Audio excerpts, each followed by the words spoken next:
Hello, everyone. This is JT Keating. I'm the Vice President of Product Strategy here at Virion, and I would like to welcome you to our last webinar of 2019. This is a fun one. Well, it's a fun one for me. I hope it's going to be a fun one for you. And it is where we're going to cover and I'm going to get to the caveats here in a second, my top 5 mobile security stories of 2019. This is actually kind of a fun thing to dive into. And I'd be interested in, potentially some ideas, and maybe as I go through the list, there might be some that that you have actually been thinking about that I'm not covering. And if so, you can use the Q&A and ask me questions about it. So obviously, since it's the top 5, we're not covering of the threats that came out. We're just going to be covering 5, but I also threw in a couple honorable mentions just for fun. Usual standard upfront stuff, perfunctory, I like to say. Just because my mom taught me that word years ago and she's an English teacher. It's be about 25 minutes of content, Q&A at the end, if there is Q&A. If not, let you go. An archive version will be up on the site within 24 hours or so. And if anybody's interested in the slides, we can get those for you as well. And then additionally, if anybody has any interest, even after this, if you'd like to just ping me directly, I'm jt.keating, Keating, on at Imperium. And also, please, all these stories and a whole bunch more, we cover on our social channels. One of the things that we really love doing is we love educating folks on the markets, on the threats, and also taking away hype from things that don't need to be overhyped, et cetera. And we really enjoy doing that. So please follow us on your social media of choice, LinkedIn, Twitter, the usuals. So with that, let us dive into the top 5 mobile security stories of 2019. A couple upfront things. First thing is this. One of the big changes we've seen, we started seeing this in 2018. It's now completely through in 2019 and just considered standard fact in 2020 as we roll into it. Mobile devices are just another endpoint. They're architected differently. There's different nuances about them. For instance, if you want to feel scared right off the bat, if this is new to you, everybody always knows that a human being, a carbon-based life form, is the biggest risk in our organizations. That's the way we felt about them when they were on the traditional endpoints, which now represent only 40% of the devices accessing corporate data. So human beings terrified us when they were on these corporate-owned machines, central patch management system, inside of protected corporate networks with centrally managed antivirus and EPP solutions, EDR solutions. Well, imagine now if that user is the admin of the device. The user is the admin of a mobile device. There is no central patch management system. The user usually spends 80% of their time outside of the protected corporate network. The user decides what networks they're going to connect to. The user decides what apps they're going to install. The user decides if they're ever going to update the operating system. And a bunch of these top security stories for the year will have to do with the fact that they don't do that. And we all know individually as human beings, a lot of times we'll see the new iOS or the new Android update come and we'll be like, yeah, I'm going to wait. I want to make sure it's not going to cause any problems. Or well, what you've done is you basically left yourself wide open. I wanted to put this in here, but I didn't. But I'll just tell you, one of the stories that I thought was interesting is Apple and Google produced over 1,000 security patches in 2019, about 2/3 of which were considered critical. So that is, and I'll tell you part of the reason why I didn't include that on the next slide. But the important part here is 60% of the endpoints are accessing the enterprise, spending 80% of the time outside of the protected corporate network. They're wide open. Now, obviously, there's all sorts of consumer implications and things on those lines. But Imperium, what we do is we protect enterprises and government agencies. We are the enterprise leader in what Gartner refers to as mobile threat defense, as well as the other analyst firms. And we are the enterprise guys. We were built from the very beginning to protect enterprises against attacks. So that's our perspective on these things. And so as we go through these things, it's always also kind of saying, okay, what's in it, or why does an enterprise security team care? So first, a few caveats. And the Imperium marketing team was, probably going to be shaking their heads at this, and they're like, oh, great, here we go.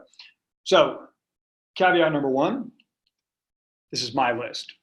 So if somebody disagrees with it or thinks that I, put something at 1 that should have been at 3, you get to take it up with me. All right, so that's 1. 2, I very purposefully did not include any of the things that were discovered by Zimperium's incredible research team because I didn't want this to be self-serving. So if you look at our blog, if you look at the disclosures we've made, there's been some incredible work done by the Z Labs team because they're the best in the business, period. And I can say it because I'm not on the team, right? But I did not include their stuff.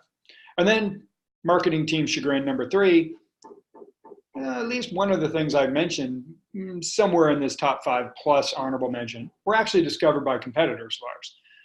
But that doesn't change the fact that it isn't a real threat or didn't become a real story. So I'm going to dive into that. So they're my caveats. Simple fact is, mobile endpoints are under attack. We always want to level set. We have thousands of customers worldwide right now between ourselves and the partners, products, or solutions that we power. Telcos, security companies, mobility companies, we power their mobile security offerings. So we literally have thousands of customers around the world, tens of millions of endpoints. And the simple fact is 100% of them detect attacks. So the people that actually turn the lights on for those 60%, oh, sorry, I was just checking a question. I will take care of that in 1 quick second, no problem at all. For the 60% that actually turn the lights on, they detect attacks. So that's the level set. It is a real problem going around. With that being said, let's dive in to the top 5. And I've done this sort of David Letterman fashion, where I'm going to go 5 down to 1. Once again, this is JT's top 5. So you can hold me accountable. You can blame me. You can say that's the most ridiculous thing, just like the Academy Awards or whatever the case may be. Number 5 will probably surprise a lot of people. And it could very quickly become very close to number 1 in 2020. So number 5 on the top security stories for 2019, according to JT, Apple loses a bid to end an app antitrust case in the Supreme Court. Now, you're like, what does this have to do with mobile security? Well, the reality is today there is significantly more malware on Android than there is on iOS. Now, there's 4 major attack vectors on mobile. Device compromises, which is the ultimate goal. It's the only way that attackers can be persistent, to actually take over the device, actually elevate privileges above and beyond the containers that are in mobile. Network attacks, rogue access points, man-in-the-middle attacks, etc. 3, mobile phishing. 90% of breaches start with a phishing attack. 2/3 of emails are read on mobile. And then, oh, by the way, there's new vectors on mobile that aren't even protected by corporate anti-phishing, like messenger apps and texting, personal emails, right? And then there's malware. Of those 4, the first 3, device compromise, network attacks, phishing, are equally, you can make an argument one way or the other, but they're basically equal on Android and iOS. Today, iOS has an advantage in the malware category.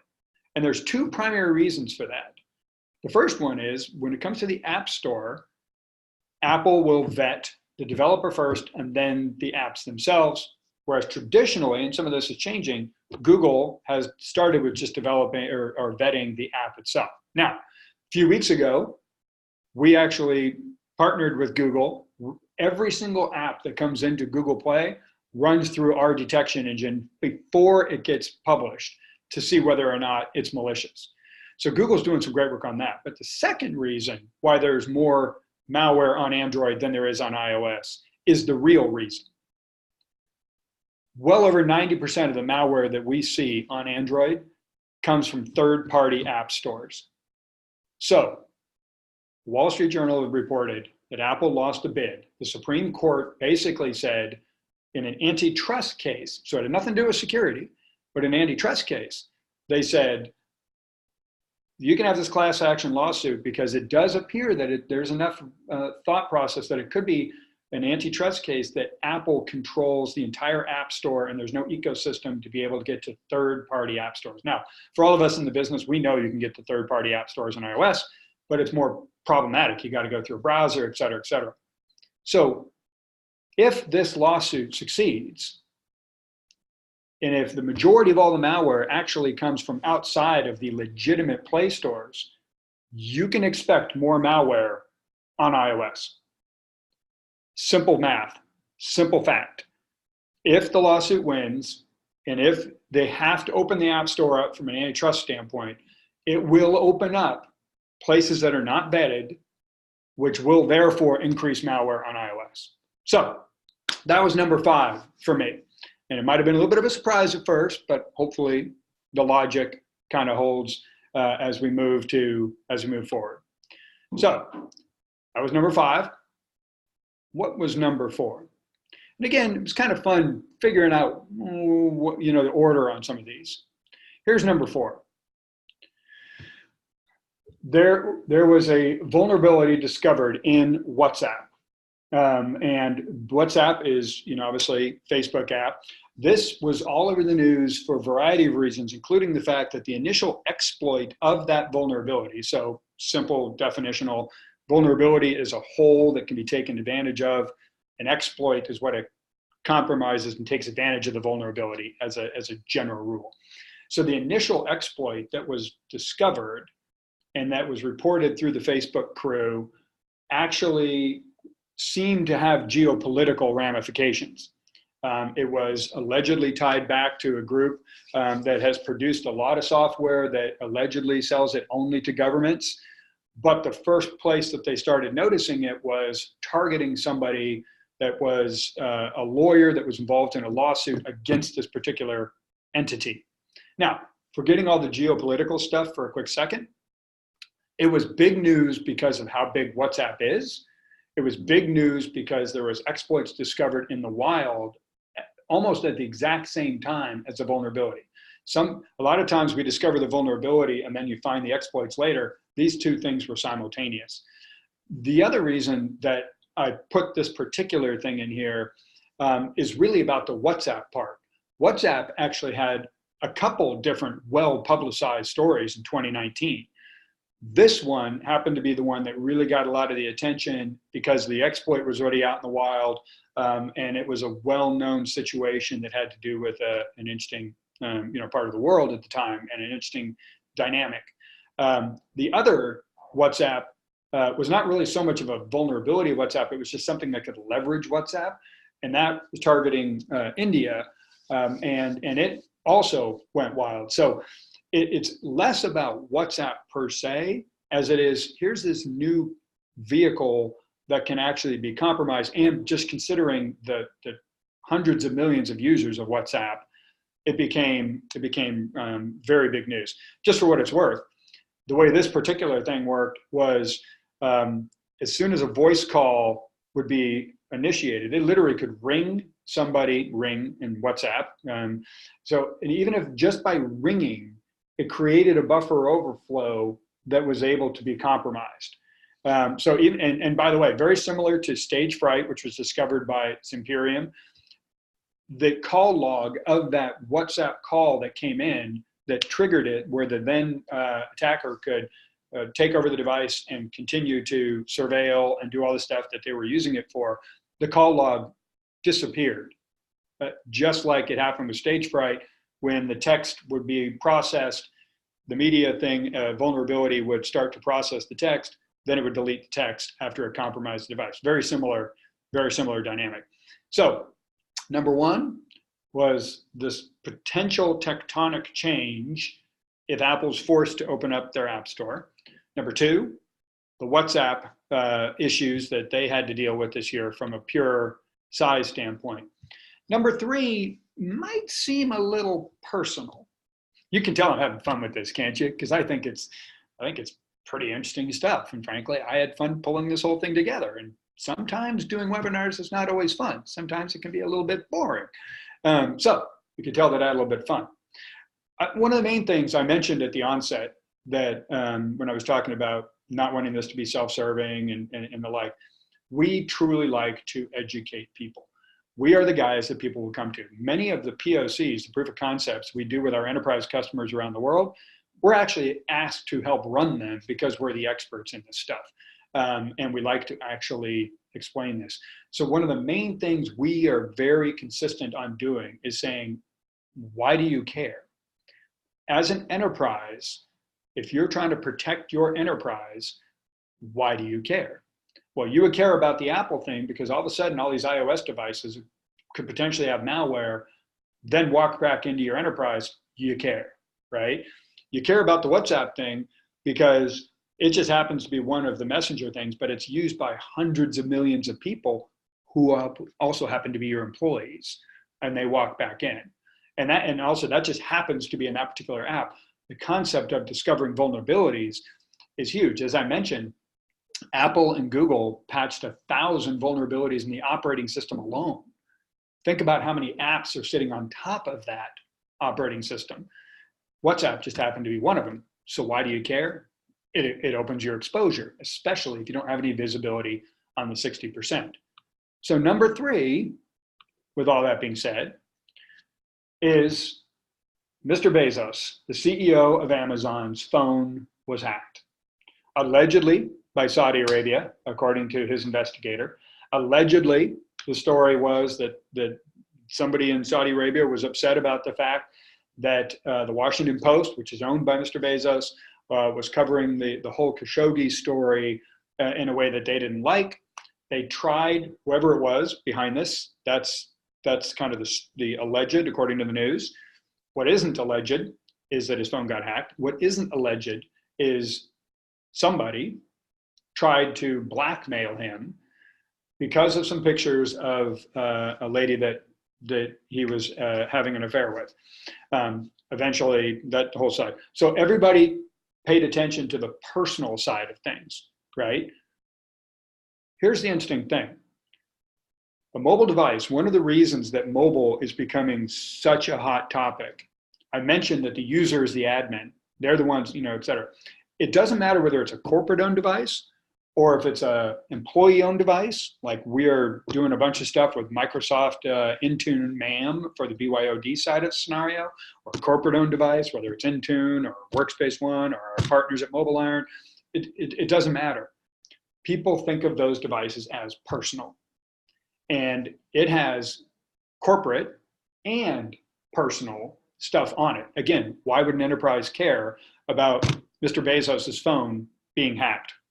Well, everybody got all excited about the National Enquirer-esque affair side and the marital side and all that kind of stuff and the type of pictures that were being leaked. And Mr. Bezos just went right at it. He just said, here it is. I'm not going to be blackmailed. This is what's happening. Boom. And it was just, he laid it out. What hasn't been covered, though, and is the real story from my standpoint, and again, it's my list, which makes it fun.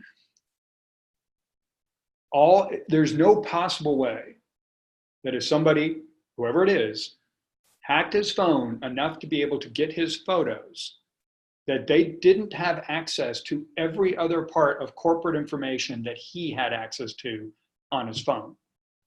Earnings announcements, corporate strategies. A lot of people don't know this, but if you have email on your phone, all of the attachments of your email are sitting in one nice little folder. So what does the bad guy do? He grabs the folder. What does the bad guy do? He grabs the keychain plain text because he owns the device, and so he owns the encryption codes, has all the passwords. So he literally has anything that Mr. Bezos looked at that has anything to do with Amazon, including all of his emails. As an enterprise, that's like, oh, I get it. Now, in this particular case, he was targeted specifically, but it doesn't have to be that way. Users could hit a phishing exploit, or they were targeted directly, same ramification. So number 3, not just because I personally don't care one way or the other about all the other stuff. It's the enterprise stuff, because that's what we care about. It exposed Amazon, and I still believe Amazon is highly exposed to what's out there from an information standpoint, which means any other enterprise can be exposed as well. So number two, again, coming back to iOS in this particular case, is the unpatchable flaw in almost every iPhone. Like if it was, I think, if I remember correctly, iPhone 5 and iPhone 11 are the ones that are not covered. Every single other iOS device has this unpatchable flaw. And the term for the vulnerability slash exploit that originally took took advantage of it was checkmate. There was another one that came out that's called check rain. That is more of a jailbreak, an unpatchable jailbreak. And now why would you care if your users jailbreak their phones? Well, let's go back to number 5, sorry. Today, the best way to be able to get to third-party app stores on iOS is to jailbreak your phone. So if there is this unpatchable flaw, and the reason it's unpatchable is, without going super tech on you, because that would really be boring, is boot ROM is the very first thing when you turn your phone on. That is actually part of the device. So it's not something that can be updated with a software patch like the other vulnerabilities. So it is something that is literally unpatchable because it's actually part of the device.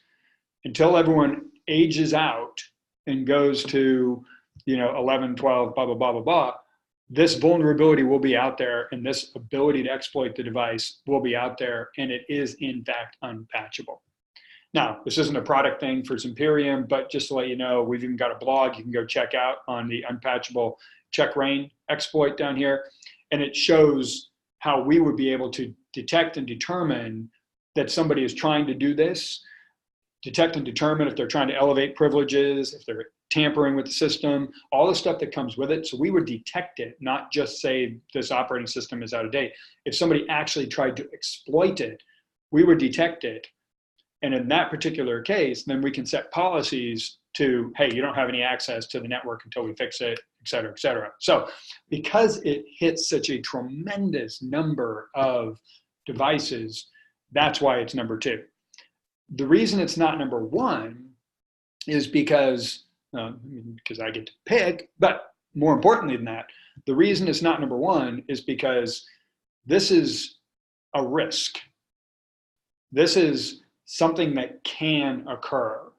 Number 1 is something that did occur. So this is risky and has the potential for an attack. The next one actually is a big example of an attack itself. So number 5, Supreme Court ruling against Apple, which could totally open up the malware side on iOS, right? Number 4, I'm trying to remember what number 4 was right now. It'll come back to me. Oh, the WhatsApp vulnerabilities. Number 3, Mr. Bezos, as an example of what can happen to all of us and the blending of the personal and the professional side.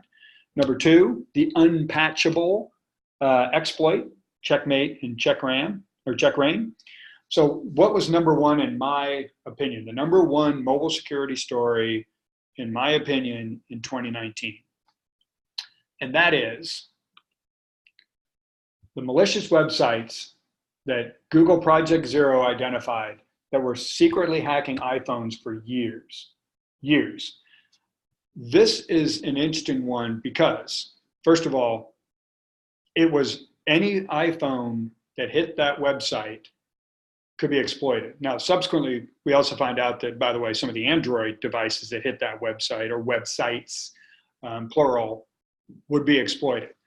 How did somebody get there? Well, there's again, geopolitical issues. When people actually went back, they determined that these were sites that were targeted at the minority population in China that the Chinese government and team have been cracking down on of late. So it involved phishing, because they were phishing the people in that particular demographic, that particular audience, to a site. The sites, as soon as that phone hit there, as soon as they were in that browser, and this is, again, what's in it, why do you care? Well, first you care because these iPhones were hacked. across the world immediately. So the idea that, you know, any given platform is completely and utterly bulletproof, it's just not true, right? So you have to know it. Why do you care? Number two, it was a phishing attack that actually led these people there. In this particular case, it happened to be against this group. There's no reason it can't be a phishing attack against any group to bring it. Why do you care? Number three, the minute the browser starts processing that web page, not only can you give up credentials, but by just processing that page, that's how the exploits were delivered. That's part and parcel of any phishing attack, which means from an enterprise standpoint, you need to be able to detect that stuff. The other reasons I made it number one is the fact that it was the huge volumes, made a lot of information, and it also became an interesting PR discussion that elevated mobile security to a great height as the two power players, Apple and Google, were exchanging their thoughts and comments and blows in public. And so it became a big piece of information. But the primary reasons I put it on there are because of the fact that this could happen to anybody that gets phished across Android or iOS. That's real deal. Especially, go back to what I said a minute ago. You go to Verizon or any of these guys, 90% of breaches start with a phishing attack. 2/3 of emails are read on mobile. Then you got personal emails. Then you got messenger apps. Then you got texting, all these other vectors for phishing that you need to worry about. Mobile phishing is a huge issue. The combination of the two is exactly why this one is number one. Now, for fun, I had a couple honorable mentions, 3 honorable mentions, and then I will wrap up and see what kind of questions you've got. So the first honorable mention, again, might seem a little strange, but I'll tell you why it's on here. First honorable mention, the Weather Channel app was sued by the city of Los Angeles over alleged mining of users' data. Okay, why is that on here? Well, that's on here because, as I mentioned earlier, you got risks and you got attacks, right? Risks can be, from an app standpoint, you know, we talked about a lot of risks in terms of if you didn't update your phone, you could be hitting with these exploits we just got finished talking about, right? From an app standpoint, risks are security and privacy risks that are actually in the apps themselves. Malicious apps will be detected as malicious apps by a solution like Virion. But what about perfectly legitimate apps like the Weather Channel that have huge security and privacy risks in them? They could be sending traffic to a foreign country. They could be sending traffic off unencrypted. They could be capable of being reverse engineered or having code injected in them. So when mobile apps are basically put together as Legos, you need a way to be able to know. We do not know whether the Weather Channel purposefully put in a bunch of ad networks and a bunch of other things that were mining users' data that was not consistent with their EULA, hence the reason they were getting sued, or if the developers were in such a hurry, they said, hey, I need access to something to access a camera or something. They went out on the internet, they found a library or an SDK for accessing the camera, and they threw that Lego in without knowing where that Lego was sending stuff. We don't know. In 2020, that's not going to be an excuse anymore. In 2020, app developers are going to have to be able to know all the security and privacy risks inherent in their apps. For those that want a little bit more information on this, or some examples, we've done a couple webinars on the privacy and security risks in banking apps this year, shopping apps, and travel apps. So you can go look at any of those webinars or look at the reports, and they'll give you examples of some of these things. So I used the Weather Channel as an example because it was such big news that LA City went out of their way to sue them for that. And of course, that with GDPR and CCPA in California, privacy in the mobile app ecosystem is becoming really, really pronounced. Number 2, just one of many examples. And this is the second WhatsApp I was telling you about, who happened to be targeted in India predominantly. But 25 million Android phones were infected with malware that was hiding in WhatsApp. So again, it wasn't a WhatsApp vulnerability in this case, but it was hiding. I put it in here just because it's another example of the fact, and that's a pretty significant number of people. And it just shows that if you don't have any visibility on your 60%, you're exposed to these. And then the last one, I definitely put in for fun, although the people that were involved might not have thought it was much fun. But how often do you get to bring a Hamburglar in to a mobile security session? In this case, everybody knows about all the hamburgers at McDonald's. Happen to be a quarter pounder with cheese guy personally. But I mean, that's only when I'm at McDonald's. It's not actually my favorite hamburger, but that's a different story altogether. There's somebody in Canada that has been popping up every once in a while, compromising the McDonald's app, and specifically the McDonald's app accounts, and then running up huge bills. So in this particular case, it was a reporter, a Canadian reporter, that all of a sudden, because it was tied in with his debit card, this Hamburglar would literally just go around Quebec and just order a whole bunch of food. And it would get debited and debited and debited. So it wasn't even stealing the money, because I don't think, I'm pretty sure the Hamburglar didn't eat $2,000 worth of McDonald's food in a month. But it's another example of, as the world of mobile and the world of payments all kind of come converging together, bad things can happen. Why is it on here for you guys, other than the fact that it amuses me and I like to put the Hamburglar stuff in? A huge chunk of our customers, which I'll talk real quickly here because this isn't designed to be a product thing at all, but have mobile apps, and they need to protect their mobile apps. They need to be able to detect whether their mobile apps have any security or privacy risks, like the Weather Channel example, and they need to protect their apps against being exploited for fraud in any other kind of way, like what's happening with the McDonald's app. So I hope that the top 5 have helped. I am not going to spend more than 1 minute on the Zimperium part, because that's not the intention of this whole thing. But a lot of people will always be like, okay, you tell me about all this. Well, no, yeah, how can you solve some of this, right?